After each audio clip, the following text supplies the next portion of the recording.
Just how does it feel, I guess, to start? Feels great. I mean, there's really not a lot of words for it. It's been our goal, obviously, I think since I got here. But the guys in that locker room and, you know, coaching staff, the organization, front office owners, the countless hours that we've put in together, put in individually, to have it all come to fruition, to fight through, you know, COVID, injuries, all sorts of adversity, bumps, bruises, whatever it might be.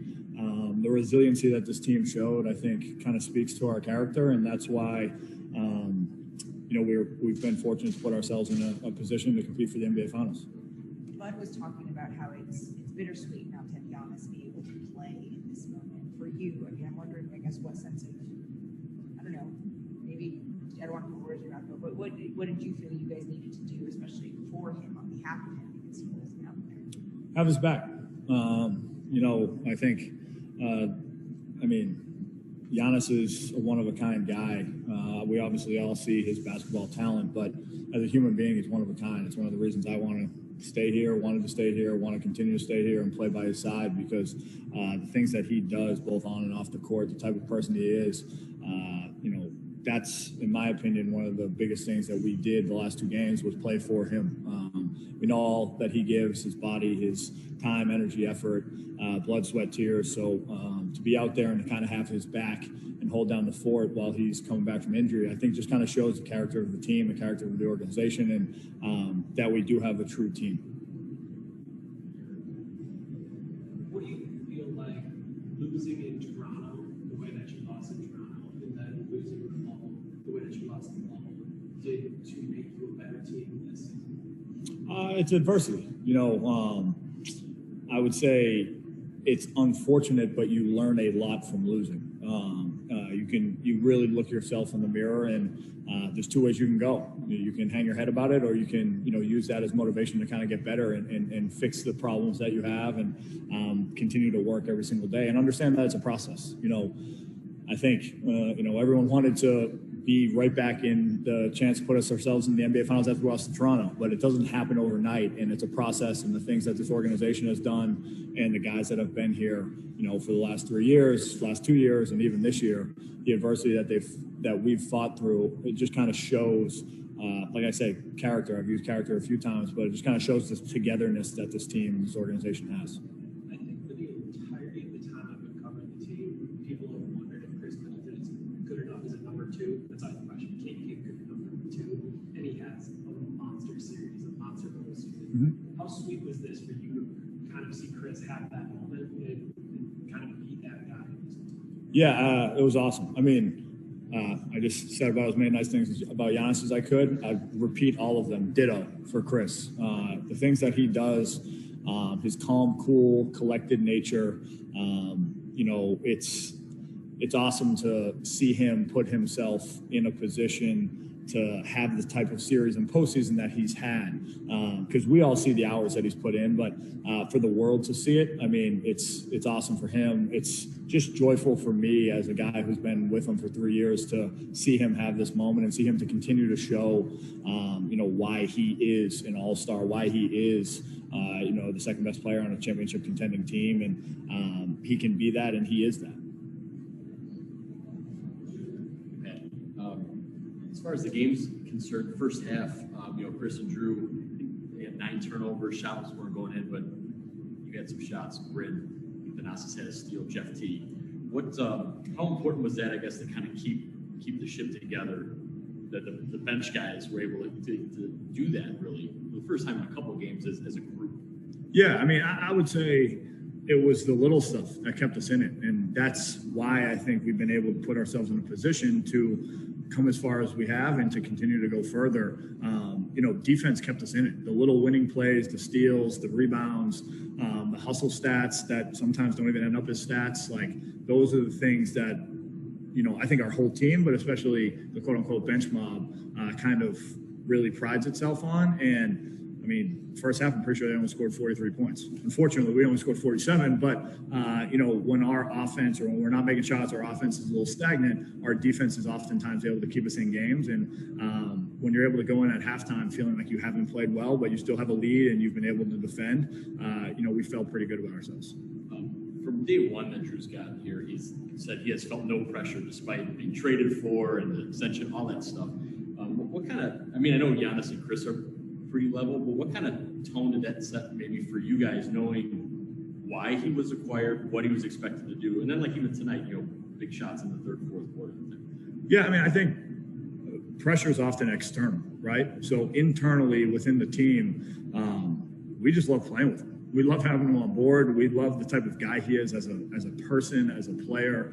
He always makes the right play. When he's in attack mode, he's really hard to stop, not just from a scoring standpoint, but from getting other guys involved, getting guys easy shots, getting guys open shots, whatever it might be.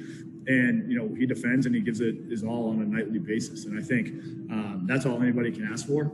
Shots are going to go in, shots are not going to go in. Like, you can control only what you can control. And I think internally, just having him as a teammate has been one of, the better experiences that I've been a part of. I'm fortunate to call him a teammate. Nice to meet you, Billy. I appreciate it. Hey, Pat. Injuries have been a common theme throughout this playoffs, NBA-wide, and they've taken down a lot of teams. They don't get any bigger than a 2-time MVP going down, and it didn't break you guys. Why do you think that is? The character, like I've said, the togetherness of this team, the fact that even though Giannis went down, he was with us throughout the entirety of the way. Like, when he was injured, he was in the facility. He was, working himself to obviously get back and to, try to become healthier day in and day out. But he was a part of the team still. He was still there. It speaks to just the kind of guy he is. Like I said, it's not just about his talent. It's about his character. It's about his personal touch that he puts on everything. And that's why, we wanted to, quote unquote, go to war for him. That cliche kind of saying, but it's true. And it's because he's been there every step of the way. He's been sitting on the bench. He's been active. He's been vocal, which I think is something I've seen him really grow in over the last 3 years being his teammate. He's not just been vocal individually, but he's been vocal collectively to everybody before the games, during practice, plane rides, whatever it might be. And I think that just kind of shows the type of leader he's becoming and how, we all respond to it. Ben, just to follow up on that question, your teammates came in here after you before when he was injured, and they seemed pretty shaken up. They were talking about voices. You guys bounced back with 2 pretty convincing victories in 5 Game 6. When did you guys collect yourselves? How did you lift yourselves? When did you sense that that wasn't going to break you apart? I'd say the confidence Giannis kind of instilled in us after that. Obviously, our concern at the time was how, is he okay? And not really because of any game. It's more just the type of guy he is. We want to make sure he's okay, as a person, as a friend to friend, brother to brother, whatever you want to call it. That was our number one concern. And then as we found out he was okay, and as, he kind of expunged that confidence of he gave it to us as far as he is going to be okay. He's going to work to be back, but regardless of that, he's going to be with us every step of the way, and he's going to instill that confidence for the next man up mentality, for the Bobby Portis of the world, for Bryn to keep shooting, for Chris to step up and take a leading role, for Drew to step up and continue to be aggressive. And I think that just speaks to the, I would say, type of team we have. Giannis is a guy that you can never replace, but we do have a team elsewhere or otherwise that can still compete and can still do great things. And I think it just says a lot about him to continue to kind of drive that confidence, even though he wasn't able to be out there physically. Did he tell you that after the game that night, or was that the next morning? Or when did you get this sense of confidence? I'd say that night, and then definitely the next morning. It was one of those things where obviously we had just lost a game. No one's going to be happy. You just saw Giannis go down. To your point, I don't think anybody was really feeling all that great about anything. And it was just his ability to say, hey, we got to have the next man up mentality. We have to be ready for the next game. And we play together more. We make sure that we're putting ourselves in positions to have success for everybody else and try to, pick him up and make sure that we have his back. No, I'm good. I'm good. All right, go ahead, Eric. Mark Schwartz. Pat, congratulations on the win. Appreciate it, Mark.